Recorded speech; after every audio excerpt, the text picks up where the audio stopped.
for it to show up.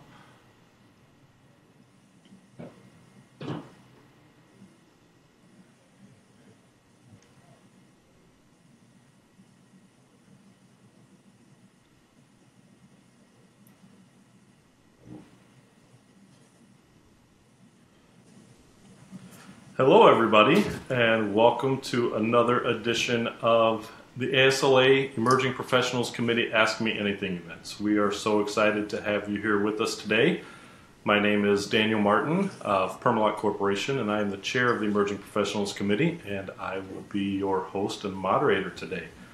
So we are so excited to have with us Nina Chase of River Life in Pittsburgh, and we're going to let her introduce herself and talk a little bit, but I want to encourage you all to use the comment section on Facebook Live, to enter any questions that you may have for Nina over the course of the next hour, and we'll try to get to as many as we can and answer all that we can. So without further ado, allow me to introduce Nina Chase, and we're going to let her open up and tell you a little bit about herself and what she's doing these days. Nina? Thanks, Daniel. Well, thank you also to the American Society of Landscape Architects for the Emerging Professionals Committee. This is an awesome program that you guys do, so I'm really excited to be here and to participate. My name is Nina Chase, and I'm the Senior Project Manager at River Life in Pittsburgh. I'm a proud Appalachian. I'm born, raised, educated almost entirely in West Virginia. I was born in Morgantown, West Virginia, about an hour and a half south of Pittsburgh. And I did my bachelor's of landscape architecture almost entirely in West Virginia. And then I went to Morgantown, West Virginia, about an hour and a half south of architecture at Harvard at the Graduate School of Design. And then I worked in the Boston area for about 4.5 years. Until about a year ago, I was an associate at Sasaki in Boston, where I worked as a landscape architect on a lot of urban design projects. So within the teams I worked with, I focused on the design and planning of the urban landscapes, the public realms of projects. And then last year, around this time, almost a year ago, I returned to my regional roots to Pittsburgh to continue really working at that intersection of landscape architecture and urban design. And I'm the senior project manager at River Life in Pittsburgh. And River Life is a nonprofit, and we're focused on developing all the public spaces along Pittsburgh's 3 rivers. So we have 3 rivers, the Monongahela and the Allegheny, and they merge in the city to form the Ohio, so we're kind of the gateway to the west. And in my position here at River Life, I direct our planning and implementation projects. So any planning work that we're doing, visioning, or construction of actual park projects. And I work with a whole slew of folks in the city officials, nonprofit leaders from other groups, community advocates, designers, and we're all working to transform Pittsburgh's riverfronts into the kind of hub of the city. So that's what I'm doing these days. So just a little bit busy. Yeah, a few things here and there. Excellent. All right. Yeah. Well, we are going to get started with some questions. So we have at these AMAs 6 standard questions that we start off everyone with. So we are going to throw those out at you first while we wait for some comments to come in from viewers and questions from viewers. So if you're watching, be sure to type in your questions in the comment section. All right. So let's start off with this, Nina. If there was one thing you wish you could tell your younger landscape architect self, what would that be? Not that you're not young still, but your even younger self. What would you tell yourself? Yes, yeah. That's a good question. Well, it's funny. I was just at Labash giving a presentation, and you were there, so you heard this. But I think probably the biggest thing I would have liked to have heard more of is put down my portfolio. I think I spent a little too much time finagling the outline of my portfolio and the margin, the edges, and the sizes and the fonts and things. And I wish someone had just said, put down the portfolio. Instead, spend your time meeting the folks who you want to meet, who could potentially give you a job. And I think this is applicable to anyone at any point in their career. Obviously, when you're in a position as a landscape architect, going out and meeting people in the community who could potentially give you work as a landscape architect is appropriate. And then when you're a student or an emerging professional, getting to know really the movers and the shakers and the people who are out there in the community doing the things that you want to do. Go meet them, email them, ask them for coffee. Even if they intimidate you, like, just be comfortable asking them for advice. A lot of people are very willing to do this as long as you are polite and and nice about it. So I would recommend that, and I do recommend that to any student who's out there looking for work, looking for a summer internship. And I know that probably would have made me feel a little bit more relaxed about my position when I was in school, if someone had just told me to put the portfolio down for a few minutes. That is great advice. And through the committee, one of the things we do, we are visiting a lot of schools as part of the ASLA Leadership Visit Series. And I think you're asking students to talk to people. I think that's brilliant. So many times students seem to be intimidated by leaders. Yeah, and I remember, Yes. And it's one of those things you just got to get over it, and you just ask people for their advice, ask them for a cup of coffee, buy the coffee for them, take them out. Or just meet them at their office. Most people are very willing and accessible. For sure. If there's one thing I've learned about landscape architects, they're extremely friendly. They're people. Yes. So and it's such a small profession. Once you start to build your network, it starts to magnify pretty quickly. And I think that's a real asset because it is so small. You can really have an impact early on if you want to, and you can meet the right people. But you just have to be willing to put yourself out there a little bit. And I think also what I tell students often is that people hire people. If you're sending emails to an info at, whatever firm it is.com, you're probably not doing it right. You need to actually meet the folks who will be reviewing your portfolio and hiring you. And that requires, putting yourself out there to meet those folks. And even if that's a phone call or an email, those are probably the easiest ways to do it. Or at volunteer events, go volunteer for something and meet them there, show your skills in a setting that way. Usually as a student, you have a little bit more free time. So it's a good use of your time. That's great. And a little plug for ASLA. ASLA events are a great place to do that. Absolutely. All right. Excellent. All right. So let's move to question number 2. This one is, who or what has had the biggest impact on your career so far? Yeah, that's also a very good question.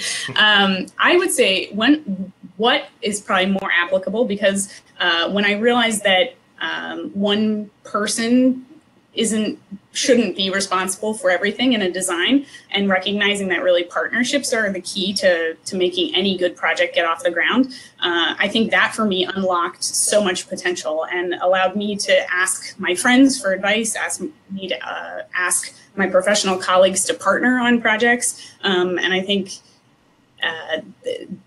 doing that enables you to work in skills that you might not have, that might not be your strengths, but allows you to really create depth into a project or even get a project off the ground if you get the right people in the room. And I think that probably has had the biggest impact on my career in the sense of just kind of unlocking the potential of the profession and the potential of the work that landscape architects can do if you partner with the right people. Very good. All right. Partnerships are important. Everything seems to be coming back to networking. You notice that?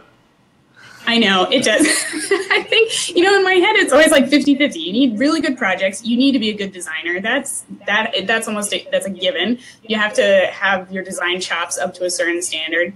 And then on the other side, you also just have to be meeting the right people, whether those are developers or city organizations that have land and have land ownership and can actually implement projects. I mean, that's half the battle for us at Riverfront or at River Life, because we're working on riverfront projects. And often we don't own any land. We don't have any legal jurisdiction. And so we have to partner with other people, and we have to use our networks and our relationships to make projects happen. And so I think as a designer, you not only have to be a really fantastic designer, but you have to also have the network to support it, to allow you the opportunity to do the work that you want to do. Yeah. So following right up from that, besides being able to network and to work with people, are there any other traits or skills that every landscape architect should have? Yeah, I mean, I think it goes hand in hand with this communication skills in different ways. So communication either orally, so if you're talking to someone and that's where you're networking, or communication in the sense of drawing, so visual communication. You know, not everyone's going to be the person out networking, trying to get new work, or you're not always trying to get a new job. Hopefully you have a job for a little while. But the other side of communication is the visual communication, because we don't actually build the projects unless you're a design build landscape architect. Our job is to communicate our design intent through drawing. So if you are able to communicate well with pen and paper, you know, that's where I think your skills as a designer not only come through as clearly as possible, but it's imperative. You have to do it, otherwise your designs don't get built the way that you want them to. So I think communication overall, there are lots of facets of communication, but I think that probably that skill is the most important skill for a landscape architect. And I think what's great is that the profession really trains us to do that. I mean, we have to give presentations pretty constantly in school. I know in my undergraduate career, we had to give presentations every other day, presenting to our fellow classmates, to jurors. You know, you're writing papers, you're communicating in many modes. So either it's an elevator pitch, or it's a 20-minute presentation, or it's a competition board. All of these different modes of communication test your skills and teach you how to communicate in different ways. And I think the more you can do that, the better you will be once you're out in the world and as a practitioner. Yeah, I believe there was a design intelligence report out a couple of years ago that said the #1 thing that people look for when hiring is someone who can communicate. Yeah. The other skills can be right. There you go. learned, but if you can communicate, yeah, that's good. Right. All right. Yep. Let's move on to our next question. Still one of our canned questions. We do still have some coming in actually from Facebook, so we'll get to those. Oh, great. But if you're watching, keep posting questions in the comments, and we will get to them. All right. What to you, this is personal preference, what to you is the best thing about being a landscape architect? I do love that I know it sounds so corny, but every day is really different. And I think that's one of the real true joys of the profession, is that you can come in one day and spend the entire day with a set of markers and be sketching, you know, high-level design concepts.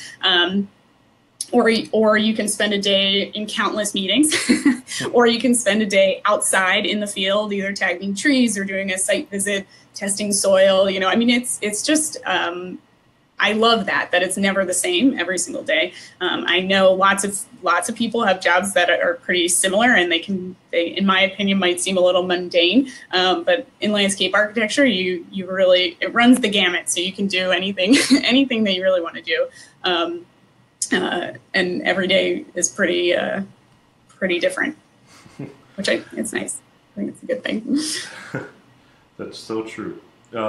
Yeah, in fact, might drive some people a little crazy, but I think it's fun. Yeah.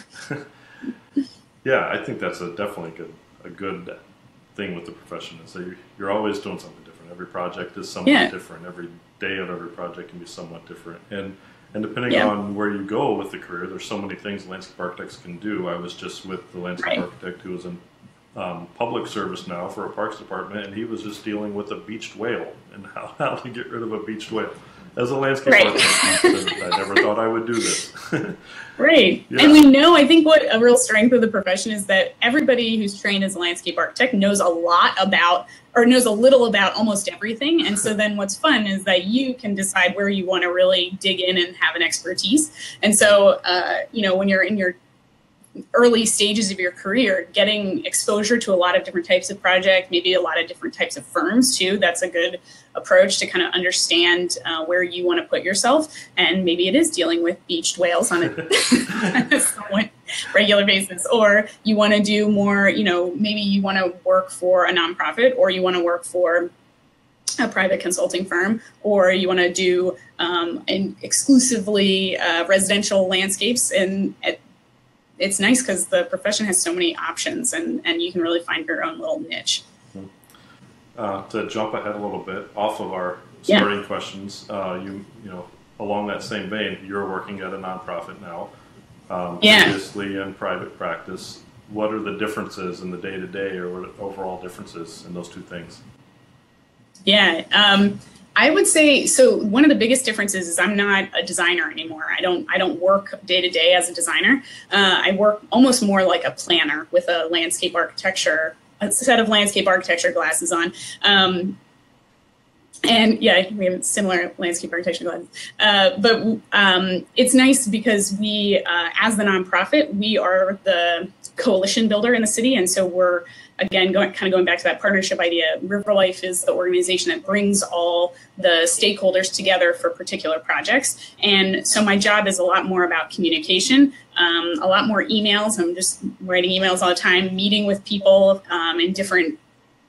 in different capacities in the city or in other nonprofits, and then we hire landscape architects. So now being on the client side of things, kind of understanding more, which has been really interesting to be the client and to interface with lots of different landscape architects, to understand the role that the landscape architect plays in that process. And for me personally, what excited me about moving to the nonprofit world and to RiverLife was being a landscape architect at the table further upstream in the development process. So when we're having conversations about a blank site or the reuse of an existing site on the riverfront and the topic of stormwater comes up, I can be there to help, at least direct generally where stormwater should be on the site, or if it's, setbacks for widths of trails and things like that, to be able to have the perspective that I have as landscape architect that early in the process. It can really help to shape the bigger moves of urban projects in the city.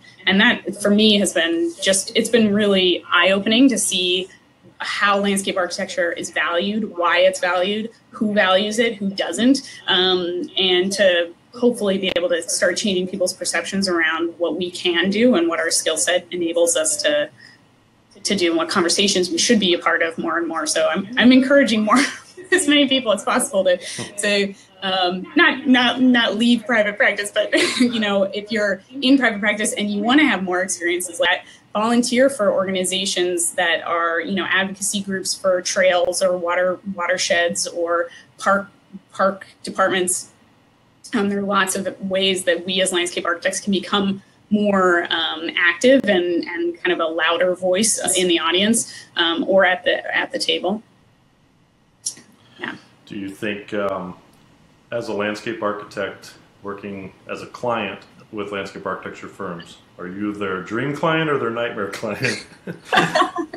I hope I'm a dream client. I think what's good is that I know the process, so at least I understand. When I send comments back, hopefully, I'm saying this, and I'll talk to my friends later, but I hope that because I know what the process is, that at least I can provide feedback at the right time and not right at the last minute or really screw up the the flow of things. But I think it's good. I think it's a good thing that I can empathize with them and yeah. Great. All right, we've got two more questions we'll go through real quick that are our starting questions, and then we do have more coming in on Facebook. So if you're watching, great. Stay there. Keep asking your questions in the comments. We're going to get to you. All right, so this is a big source of much debate. Hand drawing or computer graphics? Oh, okay. I was like, what? What's a source of debate? Very touchy subject. I say both. So I always sketch by hand.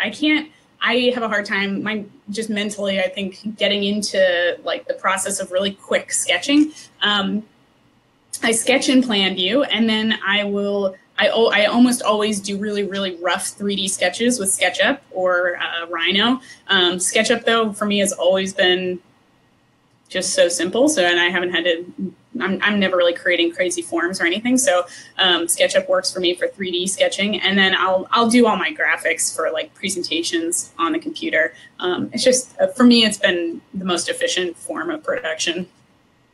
But I can't discount hand sketching as an early stage in the process, not only for drawings, but for organizing my thoughts around presentations. I do a lot of storyboarding I'll write like a full outline in text and then kind of assign graphics and organize them on trace paper. But I like to do that by hand. All right. Yeah.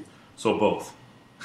Yeah, both. I would say the both. Switzerland Short answer, of, both. Of deciding what kind of graphics. All right. Yeah. Last standard question, and then we're going to move on. So this is the Willy Wonka question. If you could get a golden ticket to go to any landscape in the world tomorrow, where would you want to go? Oh man.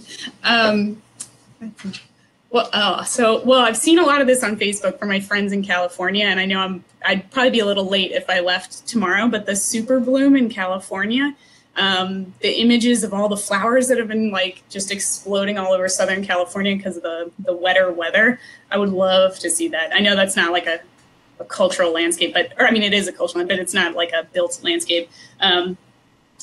I would love to see that. I mean, it would be so cool since it's such a temporal thing and it's going to disappear so soon. But I'm going up to Toronto in a couple weekends, and I'm really excited to see the waterfront up there. So that will be really fun. I have never been to. I went to Toronto in like high school.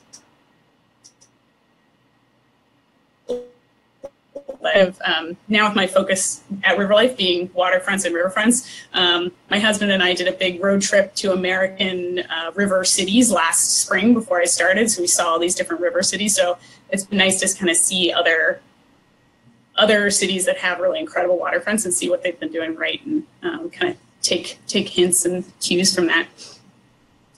All right. Yeah. All right. Well, let's get to some audience questions. And, all right. And see what people want to know. So we're going to start with Kevin Pfeiffer. Okay. Hi, Kevin. What do you think the emerging American cities will be, and will they be enhanced by our profession? Yes.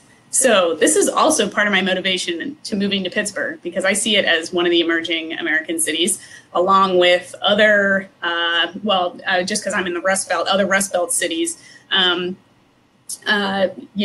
thinking about Cincinnati, I'm thinking about Columbus, Indianapolis,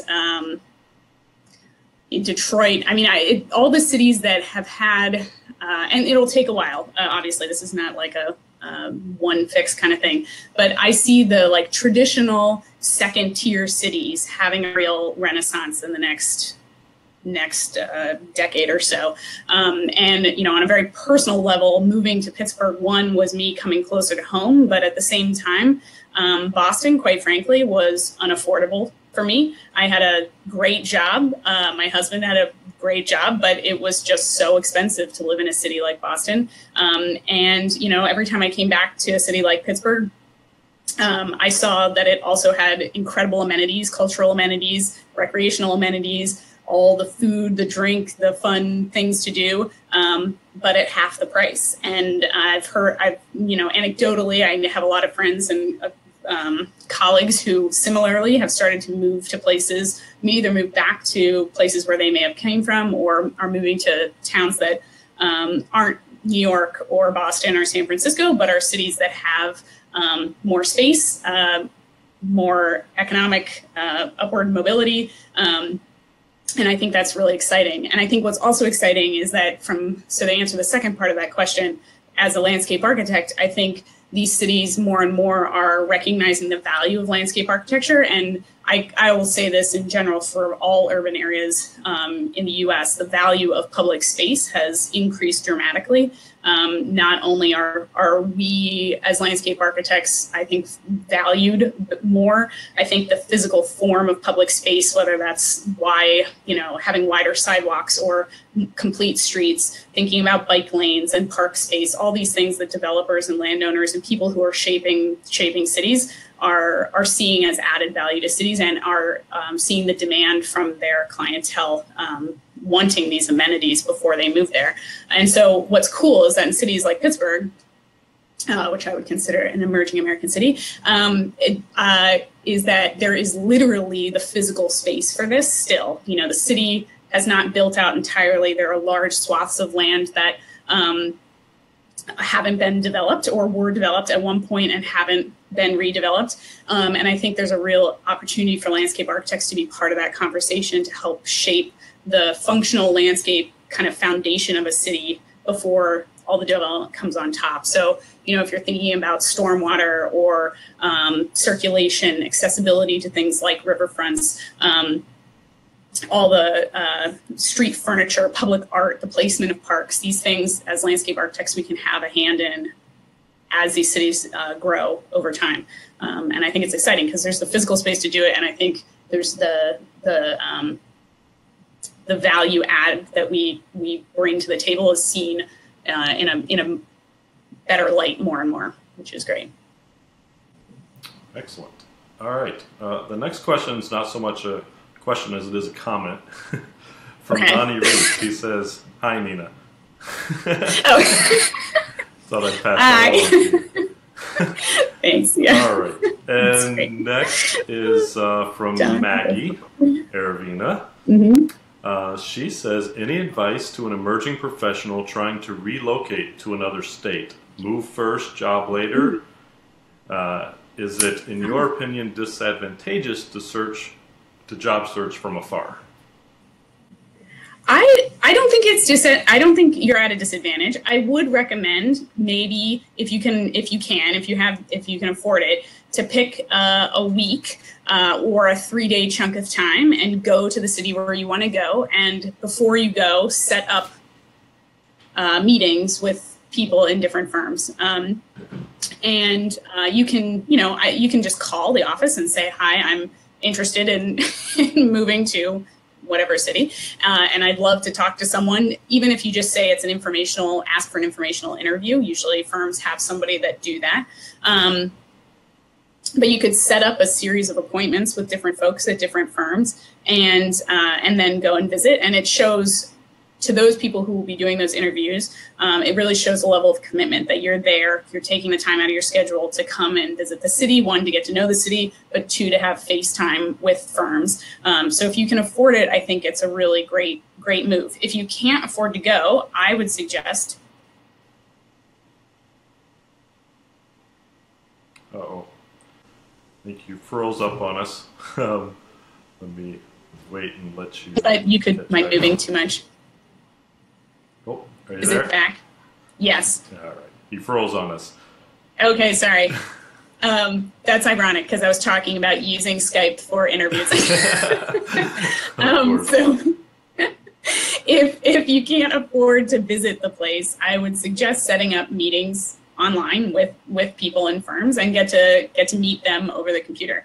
It's not, I don't think it's exactly the same as meeting people face to face, but it's at least a really good step, and it shows your intentions and your willingness to meet with someone.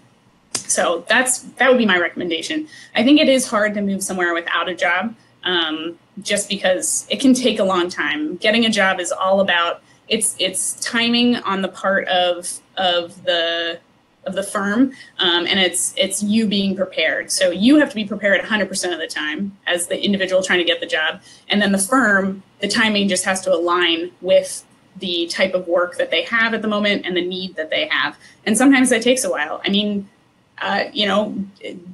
searching for jobs is never easy. And, coming from my experience, I applied to Sasaki multiple times and the timing was just not right. And then finally the timing was right and it worked out. So it's equal parts persistence and preparation on your part, but then also the timing on the part of the employer. Great. And if you can wait until October, go to ASLA National and you can meet yes, people from absolutely. all over. Yes. So good plug. It's not in a hurry. All right. Yeah. Next question is from Chris Schlowski. Hey, Nina. Hi, I Chris. just graduated with my MLA and am working on my license. Is there any good advice for a person just starting their career? In general, that's a good, big question. Well, if you're working on your license, I think that's a really good first step. I'm actually just now doing my licensure. I just took 1 and 2 last week, so fingers crossed. And I actually wish I had done it sooner because all the information is just so necessary for day-to-day work as a landscape architect. So kudos to you for already starting to do that, because I think that's a big first step. I think back to a couple of things that I've said. I think if you're looking to meet people to get a job, or to just understand the profession and maybe it's not that you want a different job, you already have a job, but you're trying to get good perspective on the profession as a whole, I would recommend highly volunteering with the Emerging Professionals Committee in your area for ASLA. There are also other professional organizations if you want to kind of not just speak to the choir. You know, we're all landscape architects talking to one another, so that only goes so far. If you want to meet, you know, architects or developers or urban designers, urban planners, there are lots of other organizations that have young professionals committees or emerging professionals or emerging leader groups. The Urban Land Institute, ULI, APA, the American Planning Association, AIA usually has a strong presence in most big cities. I would recommend that as a entry point into kind of the design profession wherever you are, and it'll usually carry you pretty far. Every job I've ever gotten has been through connections at ASLA, so maybe that can help. I don't know. There you go. The value of membership. Yeah, there you go. All right. Next question. I'm only going to use the person's first name because I don't want to get them in trouble. Okay. Okay. I want to work at a firm specializing in ecology and/or restoration, but the firm I work at doesn't specialize or prioritize ecology. Is gaining experience at this firm and having longevity at the firm going to help me jump into a firm specializing in ecology, or could it hinder that? That's a good question. I don't think it'll hurt to stay at a place for a long period of time, but if you're not doing the work that you truly want to do and you know pretty precisely what you want to do, I think most people don't know exactly that they want to have a focus on a particular part of the profession. I think if you already know that, and you know that there are firms out there that are doing that work, I don't think it would be a bad idea to start talking to the people at those firms now if you know that you want to be making a move at some point. It's never a bad thing to be at a firm for a period of time to show commitment. You know, it doesn't look good on a resume to work somewhere for like 6 months and another 6 months and another 6 months. But I would also say that if you're not happy with your job or you're not doing the work that you want to do and you know that there are other opportunities out there, that you should seek those opportunities. And there's some just fabulous firms out there that are doing more ecologically based work. I'm going to make another West Virginia University plug for Biohabitats, which was founded by Keith Bowers, who's a West Virginia University grad and doing really incredible work all across the country. And they have offices all over the place, so you could reach out to them. All right. Next question. Lauren Evelyn Van Vliet. How much field time do you get? What percentage of your work life is desk-based as opposed to committee meetings or site visits? Oh, that's a good question. And it's totally changed since I've come to River Life. I've spent more time on a boat outside at River Life than I have in my entire life. So I would say probably about 30% of my time is spent outside here at River Life, which isn't a ton, but when I was at Sasaki, it was probably about 10 to 15%. Most of my time at Sasaki was spent in the office. And then doing, if there were events out of the office in the evenings, downtown or something, doing that in the evenings. But at River Life, because our job is very much focused on one particular geography, it's a little easier to go out to the site all the time. So, you know, we have weekly meetings at construction sites on multiple projects. And we give boat tours all the time, it seems like, and we do walking tours, and we are constantly bringing people to the riverfront to educate them more about the possibilities for the future. Well, that sounds tough. Yeah, it's horrible. A little boating. Well, you get paid. That's great. Yeah, right. Yeah. All right. Next question. This is a little bit of market research from our friends at DuMore.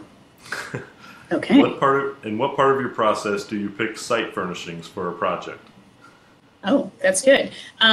Well, during, I would say if you're picking site furnishings, you're probably doing it towards the end of your DD process, design development, and into construction documents. And that's where you're, really specifying the exact site furniture that you're going to be using for a project. That's when I would be doing it. Or if I have a really particular idea for something, and I know a lot of landscape architects kind of have a suite of furniture that they like to use, they might know about it a little bit further in the process. But usually I would say once you're starting to finalize your construction drawing set. All right. Next question, Nathania Martinez asks, what strong skills did you feel you had and marketed when searching for a job, and which ones did you feel firms were more excited about? Do you consider landscape architecture as a means for activism? So those are kind of two questions. Let's just do the skills one first. The first one. Okay. I know that my portfolio, which I think was a detriment to me in some interviews, my portfolio was much more focused on landscape architecture at an urban design scale. So most of the projects that I did in studios in undergrad, and then very much so in grad school, because that was my focus, were master plan level, neighborhood scale projects. And I didn't have a lot to show from a site design standpoint. So I didn't have a lot of drawing sets or grading plans or detailed drawings. And that has never been my focus, but I also think I should have included more of the latter to show the breadth of my skills. Because even though I don't like to do that work, I can do it. I think I should have included more of that in my portfolios to get my foot in the door. Because a lot of times when a firm is hiring a landscape architect, they need to know for a fact that you can use AutoCAD, that they can hand you a set of drawings with red lines and you will pick them up. And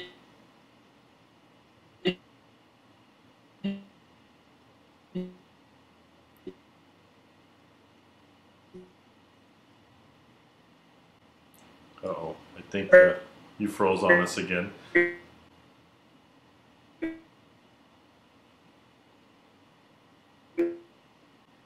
All right, we're going to give Nina a minute to unfreeze, and then we will get back to the next question. If you are on viewing us now, definitely keep asking questions, and we will get to as many as we can in our time period.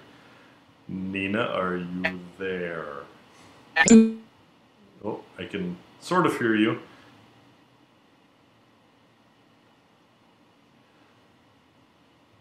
Uh-oh. I think we just lost Nina completely. She should be back on quickly, hopefully. The joys of technology. So, if you are with us, stay with us. Oh, I think Nina is back. Hey, sorry. Hey, it's okay. Reduced the bandwidth, so hopefully that helped. All right. All right, let's, I think we got the general gist of that question. Let's move on to Nathania's second question. Do you consider landscape architecture as a means for activism? Activism, definitely. I strongly feel that we should be more loud in our activism. So I think in today's world, with climate change, with increased populations of people living in all sorts of different parts of the world, with water shortages, with sea level rise. These are all issues that relate to the medium in which we work. And if we are not at the table being as loud as humanly possible about these issues, we will lose our chance to be the activists and the advocates that we can be.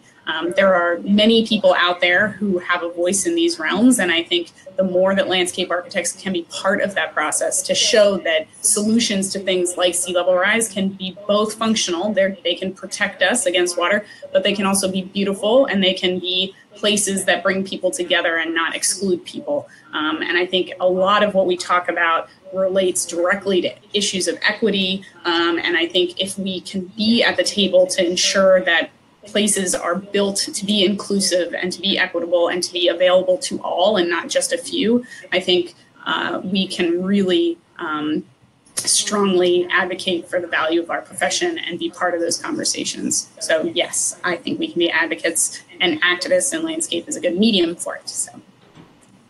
Fight the good fight. Yes. Go landscape architects. Yeah. All right. Yeah. Next question comes from Michael McCormick. Hi, Michael. What do you see as the greatest obstacle to development along Pittsburgh's rivers? P.S. I'm also a Yinzer from Washington, PA. Yes, woohoo! And for those who don't know, Yinzer is kind of a term for someone from Pittsburgh, and Yins is the local version of y'all. Instead of saying y'all going downtown, they say Yins going downtown. So it's a very local word, and it's funny. My cat is named Yinsy, so if that tells you anything. So going back to the actual question, the biggest detriment to development on the riverfronts is probably land control, and there's still not detriment. So so land control is the issue. Making sure there is land available next to the riverfronts that can be developed. And I think the unique opportunity that Pittsburgh has is to artfully and skillfully blend together the kind of recreational amenities that people want with the industrial components that have made Pittsburgh and what's great about Pittsburgh, and do it in a way that all of these things can work together. And I think for a very long time, these uses have been separated, and now we're seeing them more and more come together. And it's definitely in some places there's more of a rub than in others. And so I think that's where, to me, that's the hardest part of the puzzle, is getting it to work for both types of users. And I think we can. Like what I was just saying about sea level rise, we can make things that are functional but also beautiful and places for everybody. And so that's what we're working towards. River Life, along with many of our partners, that's what we're working towards right now. Yeah. All right. Sorry, the phone is. Hello. Phone is ringing. Next question comes from Evan McNaught. Sorry if I pronounce that wrong. Hi, Evan. He says, hi, Nina and Daniel. I really want to take some time off after college and travel outside the country before jumping into a career. Yeah. Do you think this could make it more difficult to get a job upon returning, or would you encourage students to travel after school? Go travel. No question. Don't even look back. Just go go travel. Go see other places. This is for everybody, not just students graduating, but anybody in the profession. Get out of the town in which you live in and go see other places, and seek out really successful examples of landscapes that are doing doing the things that we about, all the cities that are doing interesting things with stormwater, with sea level rise. Go see examples of all these types of projects and seek them out, and you can, if you want to travel, but I think if you want to make it something that actually adds to your overall knowledge about the profession, you can really strategically lay out a trip so that you can kind of see all these great places and learn from them. There's nothing better than traveling and seeing other places and kind of taking mental notes, or starting a blog and recording it. And so I'd highly recommend it. Tough question following up on that. I hate when people ask me, what's your favorite places that you have traveled? I mean, what are the best places you've been? Yeah. Well, so recently, my husband and I, before we moved to Pittsburgh, we did a big road trip through the U.S., through the eastern part of the U.S., and that was incredible to see so much of the United States in one chunk of time. I visited some of the places that we went to. We went to Cincinnati, we went to Louisville, we went to Nashville, we were in Savannah and Charleston, and I'd been to a couple of those places individually, but then seeing them all back to back was really interesting just in this point in time. So that was great, and that was in our own backyard. And then we just went to Amsterdam last year, which was awesome. April was just a perfect time to be there. The canals and the way the city is set up and how tight-knit it is. Also, Barcelona is beautiful. Was there a couple years ago. But going to Toronto soon, and then I'll be in France in the fall, so that's exciting. Kind of mapping out a trip to see some classic landscapes. Excellent. All right, Yeah. I'm going to ask you another question here. What is your favorite project you have ever worked on? Oh man, that's a good question. The first built work project I worked on was the Lawn on D in Boston, although I have lots of favorite projects, this project was a really incredible experience. And the Lawn on D is it's a temporary, well, supposedly a temporary park in Boston that was built next to the convention center. So our client was the Convention Center Authority in Boston, and they were expanding the convention center, and they wanted to double the convention center's size. And as part of that, they wanted to build a park for the community. But through the community process, it became clear that the timeline was very long for the construction process, and the community really wanted a park sooner rather than later, and they'd been promised a park. And so the design team, we as the design team at Sasaki and our partners at UTL, we came up with this idea of a temporary park that we could build relatively quickly with relatively inexpensive materials, some asphalt and some lawn, and we could build a park within the next 13 weeks and have it ready for that summer, and we could test out ideas for what the final park would be. And we did it. We got a contractor, and the convention center worked around the clock to build this park, and it debuted, and it has been a wild success with a relatively minimal budget.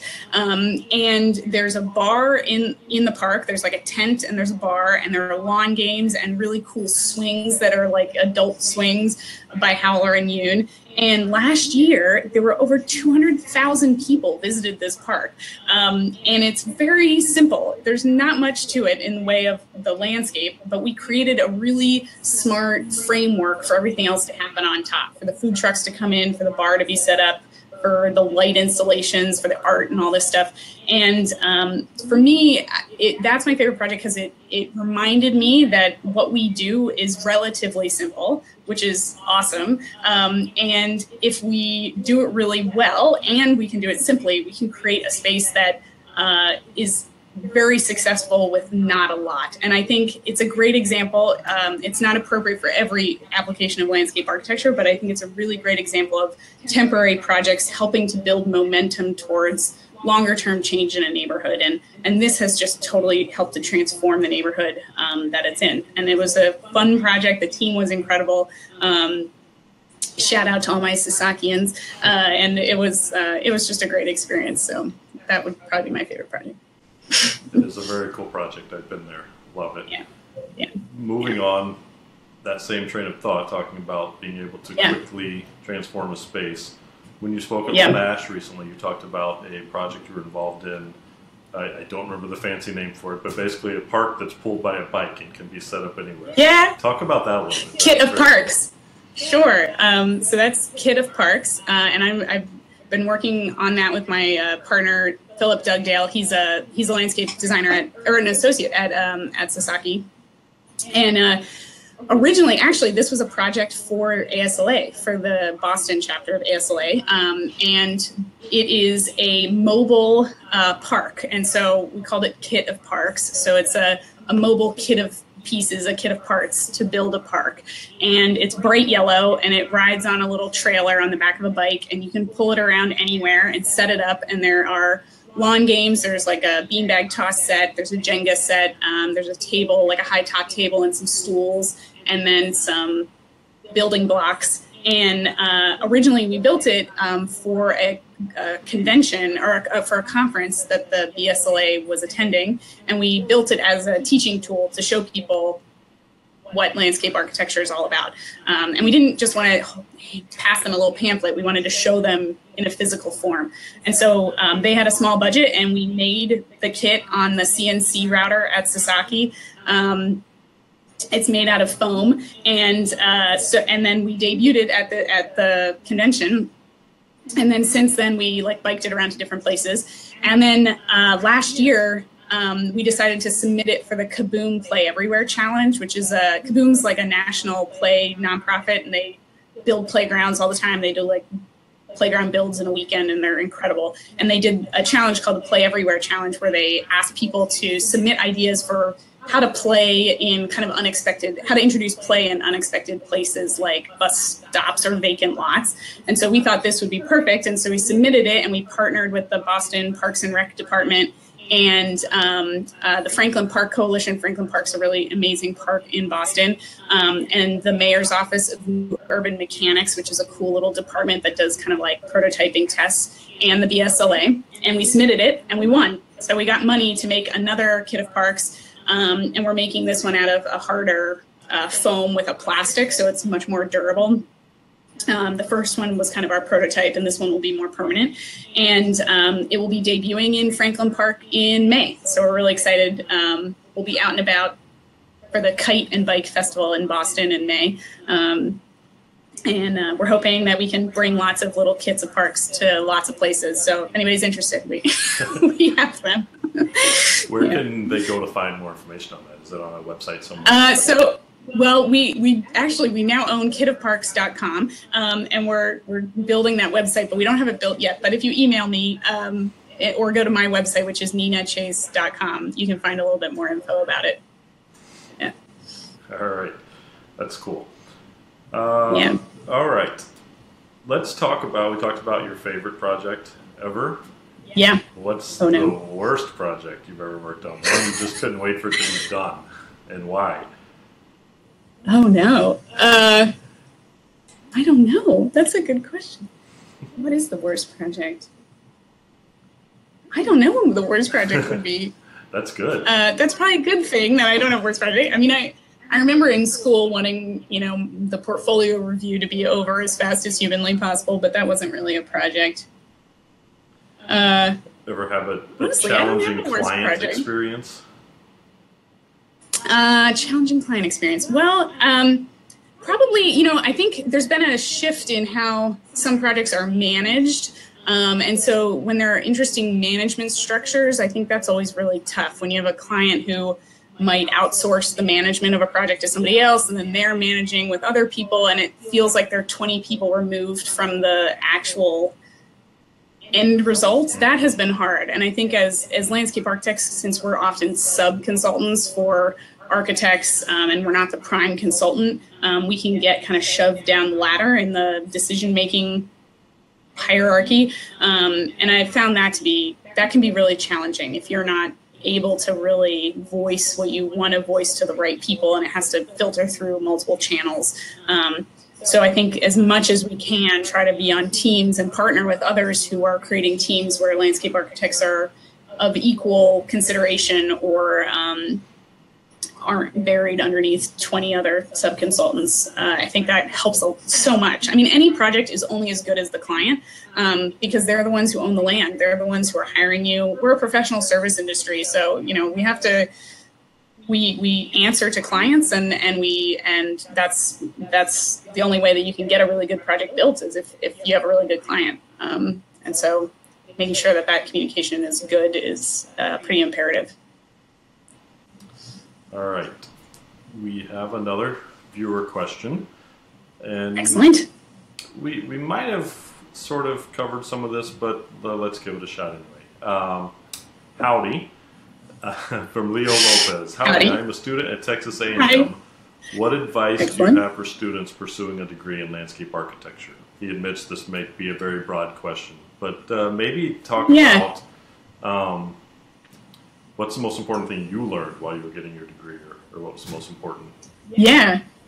That's a good question. I think what is really helpful is to get as much exposure to different facets of the profession as possible. So whether that's in school, taking electives where you can focus on projects of different scales. Maybe there's a design build class that you could take and you could actually learn how to build something. Or if there's a planning studio, you could learn more about planning and how landscape architects can play a vital role in planning.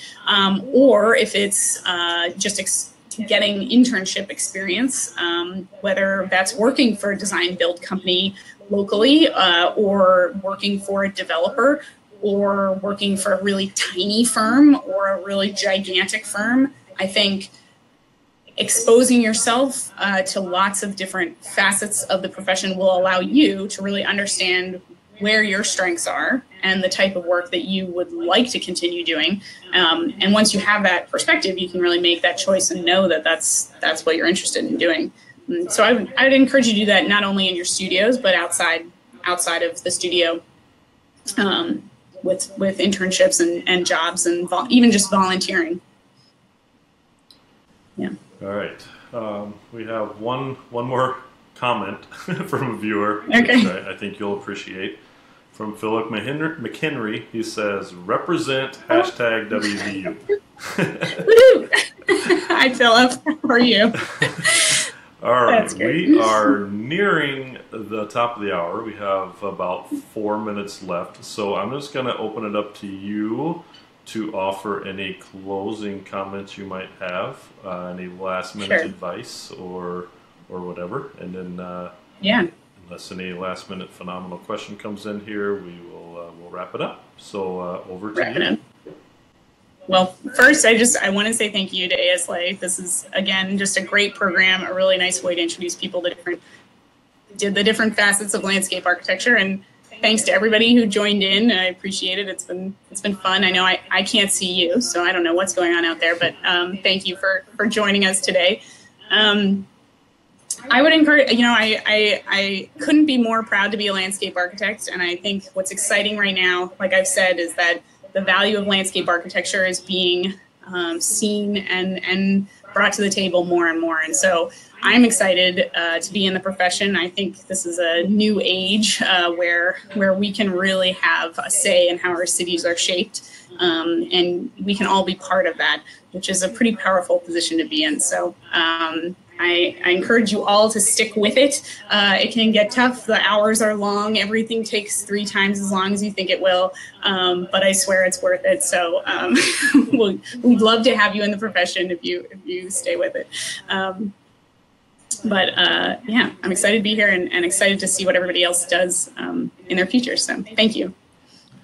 Great. Well, thank you, Nina. We are so glad you were with us, and phenomenal job. Thanks for answering all these questions. Hopefully, to our viewers, you learned something interesting, something that will help you as you proceed through your studies and your early career. And to all the students and emerging professionals that joined us, we appreciate you. Encourage you to become members in ASLA if you're not already, and to maintain that membership through your whole career. I mean, as you've heard today from Nina, the networking opportunities, the volunteer opportunities, chances to grow and expand yourself as well as your network, I think are definitely the major contributing factor to being a member, not to mention all of the great things ASLA is doing on your behalf with advocacy and promoting the profession and things like that. So with that, we are going to wrap up. Thank you once again, and we will see you next time. Be sure to watch out for emails or information on ASLA social media for when the next Ask Me Anything event will be. Have a great day.